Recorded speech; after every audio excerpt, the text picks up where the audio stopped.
अफसाना अदब की नजरी सन्फ है।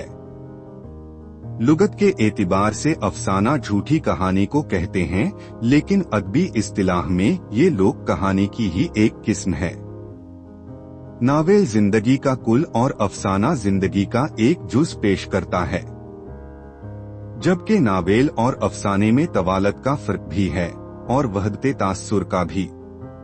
अफसाना को कहानी भी कहा गया है, लेकिन मौजूदा अदबी तनाजुर में अफसाने से मकसूद मुख्तसर अफसाना है, जो कम से कम आधे घंटे में या आधी नशिस्त में पढ़ा जाता है।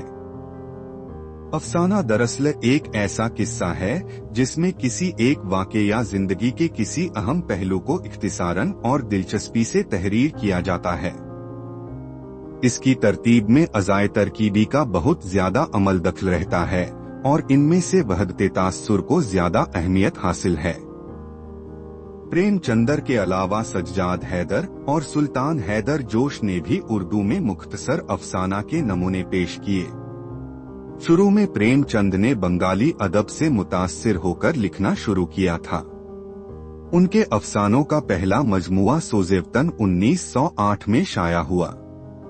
इन अफसानों में साम्राज दुश्मन और वतन दोस्ताना जज्बात की तर्जुमानी की गई थी, इसलिए अंग्रेज हाकिमों ने इस मजमुए को ज़ब्त कर लिया। प्रेमचंद की इब्तिदाई कहानियों में दास्तानों के अंदाज की झलक थी, लेकिन बाद में उनका फन बराबर इर्तेका करता रहा और उन्होंने उर्दू अफसाना निगारी को नई बुलंदियों तक पहुंचा दिया।